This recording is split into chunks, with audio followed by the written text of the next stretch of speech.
शुरू करते हैं आज की कहानी। कहानी है सपनों का शहर मुंबई। कल्पना करो कि एक कलाकार जिसने अपनी पहचान बनाई इंटरनेशनल आर्ट दुनिया में, जिसका सफर मुंबई के गैलरी हॉल से लेकर एक छोटी गली के गटर तक पहुंचा। हेमा उपाध्याय, एक नाम जो कला के कैनवास पर अमर हो सकता था, मगर उसका अंतिम कैनवास उसकी मौत के अंधेरे से भर गया। हेमा उपाध्याय का जन्म 1972 में बड़ौदा, गुजरात में हुआ था। वो एक गुजराती जैन परिवार से थीं। बचपन से ही वो पेंटिंग और कला में रुचि रखती थीं। उन्होंने अपनी स्कूलिंग बड़ौदा से की और फिर एमएस यूनिवर्सिटी से फाइन आर्ट्स में ग्रेजुएशन किया। वहीं उन्होंने स्कल्पचर और इंस्टॉलेशन आर्ट का भी ज्ञान लिया, जो आगे जाकर उनकी कला की पहचान बनी। 1998 में वो मुंबई शिफ्ट हो गईं, सपनों के शहर में, जहां हर कलाकार अपनी पहचान ढूंढता है। पर हेमा ने सिर्फ पहचान नहीं बनाई, उन्होंने एक मिसाल खड़ी की। मुंबई में हेमा ने आर्ट इंस्टॉलेशन और फोटोग्राफी बेस्ड स्कल्पचर बनाना शुरू किया। उनका सबसे मशहूर काम था स्वीट स्वेट मेमोरीज, जिसमें उन्होंने माइग्रेशन और पहचान जैसी जटिल भावनाओं को एक्सप्लोर किया। वो अपने आप को अपनी कला के जरिए एक्सप्रेस करती थीं। उन्होंने मुंबई के चॉल्स, माइग्रेंट लाइफ और मिडिल क्लास संघर्षों को अपने काम में दिखाया। उनकी कला सिर्फ इंडिया में नहीं, बल्कि वेनिस बिएनाले जैसे इंटरनेशनल प्लेटफॉर्म तक पहुंची। एक और मशहूर काम था take off your shoes and wash your hands, जिसमें उन्होंने इंडियन रिचुअल्स को मॉडर्न अर्बन कॉन्टेक्स्ट में दिखाया। 1998 में हेमा की शादी हुई कलाकार चिंतन उपाध्याय से। दोनों ने साथ में काम भी किया। चिंतन भी एक कंटेम्पररी आर्टिस्ट थे और दोनों एक आर्टिस्टिक पावर कपल के रूप में जाने जाते थे। लेकिन कुछ सालों बाद उनके रिश्ते में तनाव आ गया। 2009 के आसपास उनका अलग रहना शुरू हो गया और लीगल बैटल्स भी शुरू हो गईं। हेमा ने चिंतन पर हैरेसमेंट के गंभीर आरोप लगाए और चिंतन ने भी काउंटर एलिगेशन लगाए। यह रिश्ते की कसक उनकी कला में भी नजर आने लगी थी। 2015 के दिसंबर महीने में हेमा एक लीगल मीटिंग के लिए गई थीं। उन्होंने अपने वकील को बताया कि उन्हें किसी से मिलना है, एक इंस्टॉलेशन प्रोजेक्ट के सिलसिले में।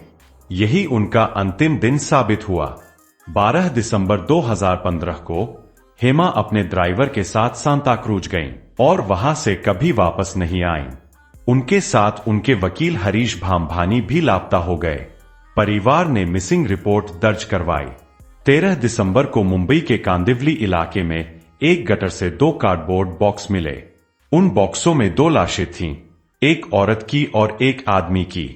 पुलिस ने डीएनए और डेंटल रिकॉर्ड्स के जरिए कंफर्म किया ये हेमा और उनके वकील की लाशें थीं। बॉडीज के साथ बेहद बर्बरता की गई थी।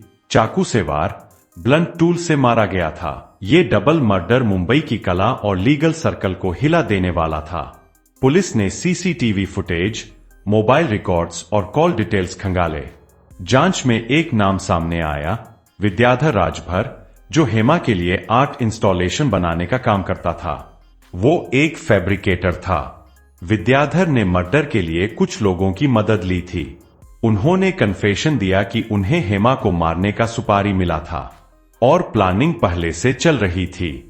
सबसे बड़ा झटका तब लगा जब पुलिस ने चिंतन उपाध्याय का नाम चार्जशीट में शामिल किया, साजिशकर्ता के रूप में। पुलिस का कहना था कि चिंतन ने ही सुपारी दिलवाई थी। केस का ट्रायल काफी लंबा चला। 2016 से लेकर 2023 तक लगभग 8 सालों में कई गवाहों के बयान हुए। मल्टीपल डिले भी आए। अंत में 2023 में बॉम्बे हाई कोर्ट ने जजमेंट सुनाया। चिंतन उपाध्याय को दोषी पाया गया क्रिमिनल कॉन्स्पिरेसी का। साथ ही विद्याधर राजभर और बाकी 3 आरोपी भी दोषी ठहराए गए। चिंतन ने इस फैसले को चुनौती देने का इरादा जताया।